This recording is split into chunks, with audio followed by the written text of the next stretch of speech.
سارے لوگوں کو صرف وہی کرنا ہوگا جو ہمارے حاکم کہیں گے، ہمارے حکام جس انداز کی ہمیں آرڈر دیں گے وہی کرنا ہوگا۔ عزیزان گرامی وقار، شاعر نے بہت پہلے ہی ہمیں یہ کہا تھا، اٹھو وہ گر نہ حشر نہ ہوگا پھر کبھی، دوڑو کہ زمانہ چال اپنی چل گیا، جاگنا ہے جاگ لو افلاک کے سائے تلے، حشر تک سونا پڑے گا پھر خاک کے سائے تلے۔ گرامی وقار، اس دجال کے آنے کی تو تمام بشارتیں دی گئی تھی،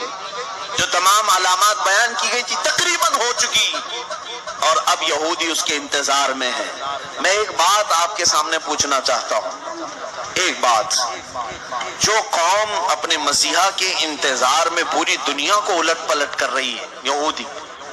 ہر ایک کا مذہب چینج کرنے کے لیے انہوں نے ایڑی چوٹی کا زور لگایا، سالوں سے محنت کر رہے ہیں وہ، اور پوری دنیا میں ایسے ٹیکنالوجی لائے ہیں جس کی بدولت اب یہ سمجھنا مشکل نہیں ہے کہ کب بارش برسایا جا سکتا ہے، کب زمین سے پودے اگائے جا سکتے ہیں، ساری ٹیکنالوجی آ گئی۔ اب دجال کے ان کاموں پر اب شک بھی نہیں ہونے لگا کہ ہوگا ایسا، کیونکہ اللہ کے نبی صلی اللہ علیہ وسلم نے فرمایا وہ کر کے دکھا سکتا ہے، کسی آدمی کو فوراً مار دے گا، کسی کو مرے ہوئے کو زندہ کر کے دکھائے گا، اور نئے انداز میں بچے پیدا کر کے دکھائے گا۔ یہ تمام چیزیں آج ٹیکنالوجی کے ذریعے سے ہو رہی ہیں، اس کی آنے کے راستے ہموار کیے جا رہے ہیں، فیلڈ بنائی جا رہی ہے کہ دجال کے آنے کے لیے۔ میرے عزیزو، جس وقت دجال اترے گا تو پھر یہودی اس کی پوری فوج میں ہوں گے، پوری فوج میں ہوں گے، اور وہ قتل عام مچائے گا پوری دنیا میں۔ 40 دن کے اندر وہ تقریباً پوری دنیا گھوم لے گا، اور اگر مقدس کتابوں کا ذکر دیکھیں تو فرمایا گیا 7 سال دنیا میں رہے گا۔ دوسری کتابوں کی عبارات یہ بتاتی ہیں 7 سال رہے گا، جس میں سے 3.5 سال آدھا جو اس کا زندگی کا وقت ہے وہ صرف اور صرف اسلام اور مسلمانوں کو قتل کرنے میں گزارے گا،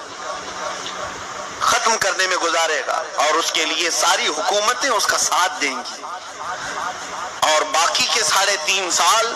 جب امام مہدی کا بھی ظہور ہو چکا ہوگا اور حضرت عیسیٰ علیہ السلام بھی آ چکے ہوں، اور پھر وہ اس کا مقابلہ کر کے اسے ختم بھی کریں گے۔ یہ ہے بات کی بات۔ لیکن میں ایک چیز جو کہنے جا رہا تھا وہ یہ، جو قوم اپنے مسیحا کے آنے کے لیے کیا کیا چیزیں کر رہی ہے، 3rd ٹیمپل بنانا یہ کوئی معمولی کام نہیں تھا،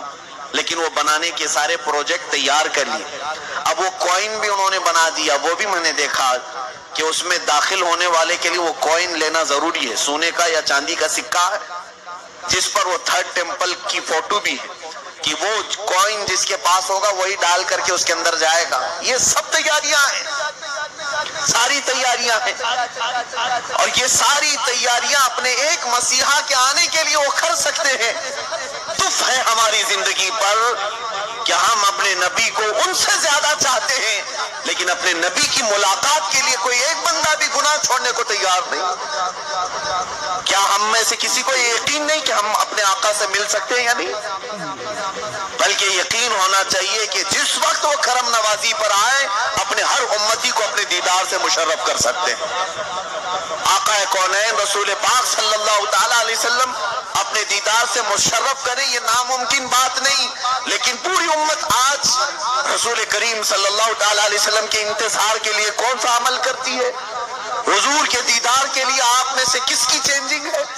وہ یہودی پوری دنیا میں الٹ پلٹ کر رہے اپنے ایک دجال کے آنے کے لیے، اور امت مصطفیٰ صلی اللہ تعالیٰ علیہ وسلم جس کو یہ معلوم ہے کہ اگر آج میں بیٹھ کر کے رو دوں تو مدینے کا تاجدار بے قرار ہو کر میرے گھر تشریف لائے گا، اس کے باوجود ہماری پوری رات اس موبائل کے اپلیکیشن میں گزرتی ہے، گیم